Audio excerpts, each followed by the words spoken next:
J'avais juré de ne plus jamais utiliser mon pouvoir. Mais avant-hier soir,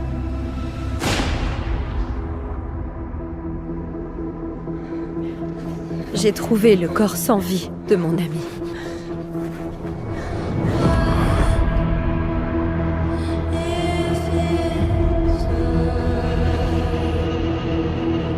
Je ne sais pas à qui faire confiance, ni qui me fait confiance. Mais mon amie, Safi, est morte. Alors pourquoi j'entends encore sa voix? Je me suis concentrée sur mon pouvoir et je me suis retrouvée dans un monde parallèle. Ici, Safi est encore en vie. Mais le danger nous colle à la peau. Et je suis la seule à pouvoir enquêter dans les deux réalités. Attends, un monde parallèle? Oui, c'est le même que celui-ci, sauf que tu es morte. Je peux encore sauver Safi. Si j'arrive à résoudre et à empêcher ce meurtre dans ces deux réalités.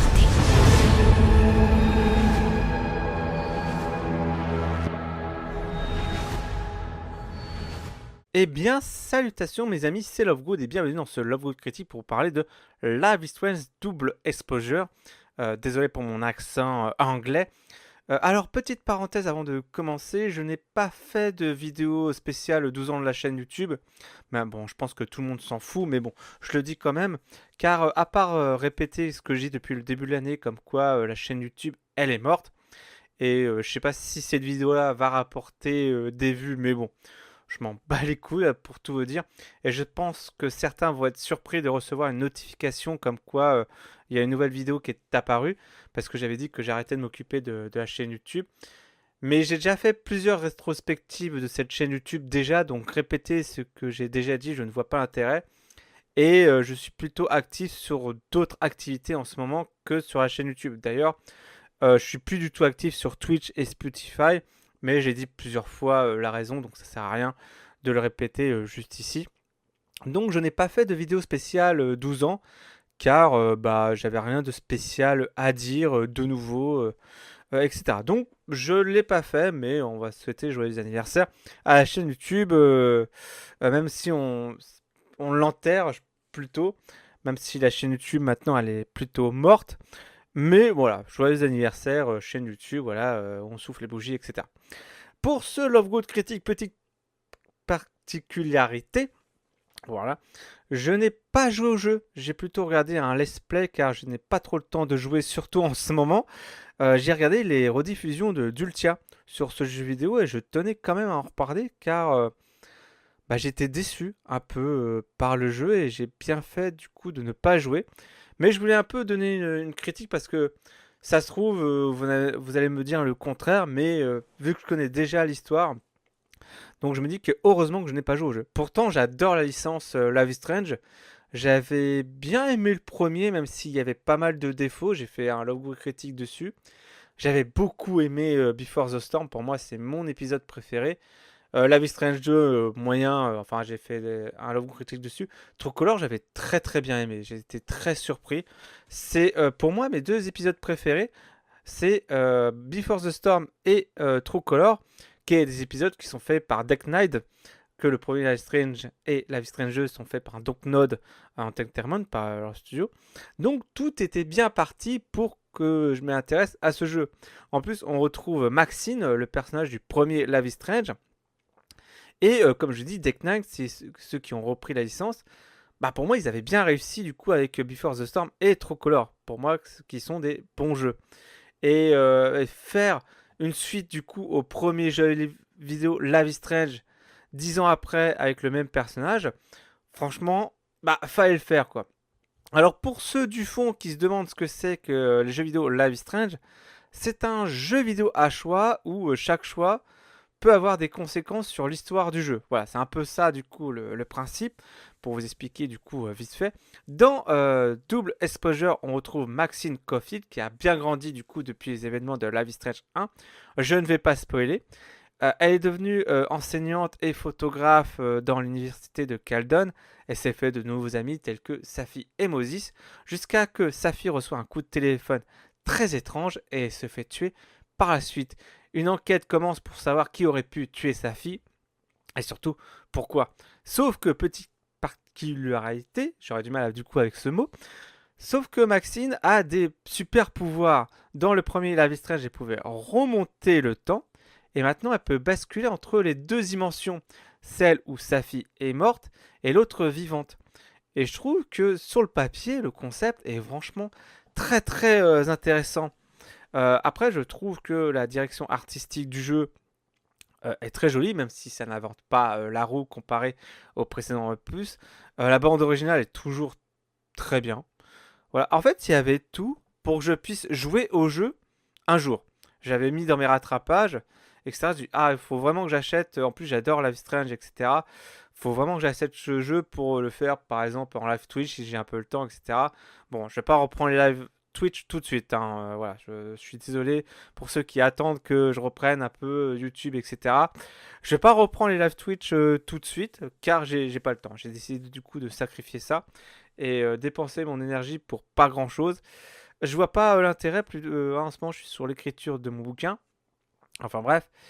Et du coup je regarde les rediffs d'Ultia. Voilà, j'ai pris un rediff au hasard et du coup j'ai pris celui d'Ultia. Même si Ultia, bon. Voilà, j'aime bien cette streameuse là, mais des fois elle est un peu perchée. Bon, enfin bref, on va pas parler du coup de la streameuse. J'ai rien contre elle, hein, j'ai rien contre elle, je vais pas être là au point de l'harceler, hein. Les gens qui harcèlent les streameuses, je comprends pas. Qu'est-ce que vous faites du coup de votre vie? Vous avez pas grand chose à faire de votre vie. Enfin bref, j'ai fait un podcast dessus sur Spotify, sur le fait du procès Lucia, etc. Pour moi, c'est aberrant. Bon, enfin bref. En fait, je fais que des parenthèses du coup sur cette critique, alors que j'ai écrit un truc, enfin bref. Du coup, je regarde la rediff d'Ultia, pour revenir là-dessus. Et je trouve que le jeu est mal écrit et très bavard pour pas grand chose. Après, c'est très LGBT friendly, hein, donc faut pas être. Faut avoir l'esprit ouvert, hein, dans le jeu, parce qu'il y a des homosexuels, un personnage trans, et bien sûr un homme hétéro qui est un connard. Une série Netflix, quoi. Enfin ouais. Moi, tant que c'est bien fait, ça me dérange pas, mais faut avoir l'esprit très très ouvert, surtout dans ce jeu-là. Moi, ça me dérange pas du tout, mais il faut qu'il y ait un intérêt dans l'histoire. Enfin bref, il faut passer outre, voilà. Après, dans l'aspect enquête entre les deux dimensions, moi j'ai l'impression que c'est très très mal foutu. Après, je ne peux pas juger le gameplay, hein, parce que concrètement, je n'ai pas joué au jeu, mais d'après ce que j'ai vu, bah, ça n'invente pas non plus la roue. Ça reprend le même principe que les précédents opus. Bon, ça, pourquoi pas, à la limite, voilà. C'est le principe de la licence. Tu sais que si tu prends un jeu Life is Strange, tu sais que tu vas avoir ce genre de gameplay là. Donc, faut pas être surpris du coup par le gameplay. Après, au niveau de la VF, bah, ça m'a pas dérangé. Enfin, entendre Maxime, parce que du coup, le premier Life is Strange était disponible que en anglais. Là, entendre Maxime avec sa voix française, c'est un peu bizarre. Mais bon, voilà, faut passer autre aussi, quoi. Et bah, j'ai eu du mal à m'accrocher au truc. Alors, peut-être parce que j'étais passif au lieu que actif. J'en sais rien, mais j'ai du mal du coup à m'accrocher au personnage. Surtout que bah, j'avais joué, je m'étais hyper attaché au personnage de Chloé dans Before the Storm et le personnage d'Alex dans True Color. Là, j'ai un peu de mal, quoi. Surtout que, alors, je ne vais pas spoiler, je ne vais pas spoiler, mais quand arrive l'autre élément perturbatrice fantastique, là, je me dis, oula, mais de quoi ils sont partis? Enfin, c'est bizarre, c'est trop. Pour moi, c'est un peu trop. C'est un peu un Deus Ex Machina pour arranger le scénario. Déjà que le scénario est très mal écrit. Je parle de la séquence, on va dire, du lac. Voilà, du lac, pour ceux qui ont joué au jeu. Je trouve qu'à partir de là, je me dis, oula, tu m'as perdu là. C'est trop bizarre, quoi. C'est rajouter ça. En plus, enfin, ouais, je ne vais pas spoiler. Mais surtout, vers la fin du jeu.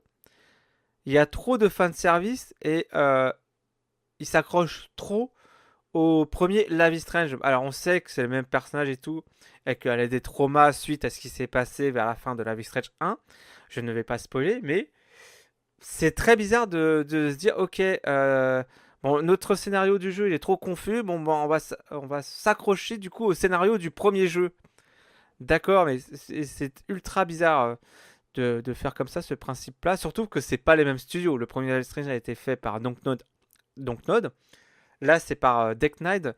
Donc, c'est très bizarre de reprendre le flambeau d'un truc alors que c'est pas toi qui l'a fait. Enfin, c'est un peu trop bizarre comme principe. Et surtout, la réaction on va dire, de la tempête, entre guillemets, des personnages, c'est un peu chill.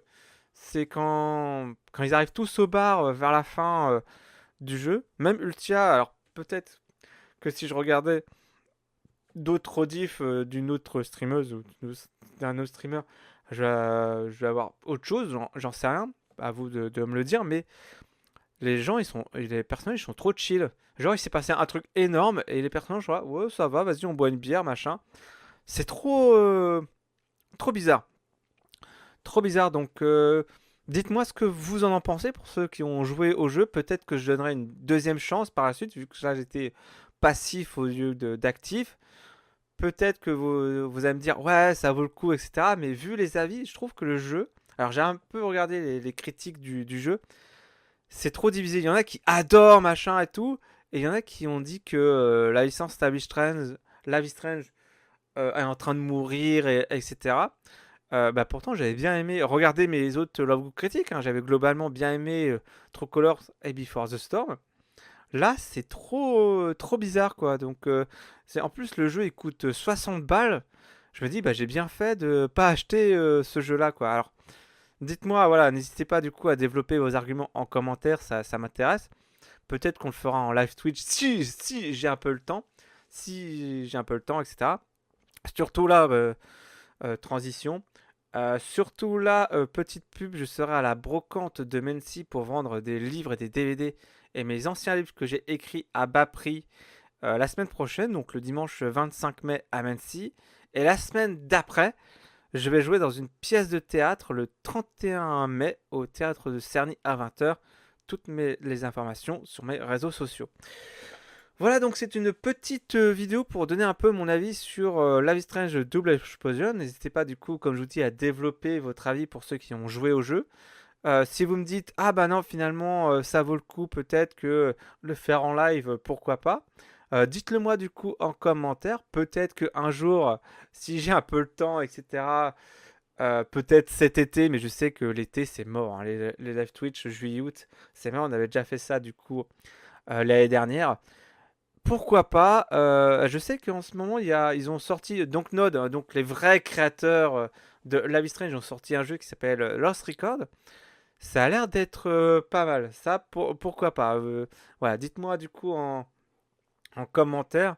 Mais là, j'avoue que pour reprendre le live Twitch, déjà que j'ai essayé de reprendre en début d'année, ça a foiré, etc. Enfin, il y avait très peu de vues, même au niveau des vidéos, ça a vachement chuté. Donc enfin bref, je vais pas répéter du coup ce que j'ai dit plusieurs fois, mais voilà, pour l'instant, il y a cette vidéo là. Peut-être que je ferai un podcast pour dire que ce qui s'est passé du coup au mois de mai, parce que en ce moment, bah, il s'est passé pas mal de choses. Enfin bref, donc dites-moi, voilà, dites-moi en commentaire. N'hésitez pas à vous abonner. Hein, peut-être que cette vidéo là va. Alors pourtant, j'ai essayé plein de choses hein, pour refaire vivre la chaîne, mais peut-être que cette vidéo-là va faire revivre la chaîne, je ne sais pas. Donc n'hésitez pas du coup à vous abonner, à liker, etc. Et on se dit probablement à bientôt. Voilà, je vous souhaite donc une bonne journée si vous regardez ça du coup en début de journée, bon appétit, etc. Bonne nuit, peut-être, bonne fin d'après-midi. Et on se dit prochainement à bientôt. Ciao!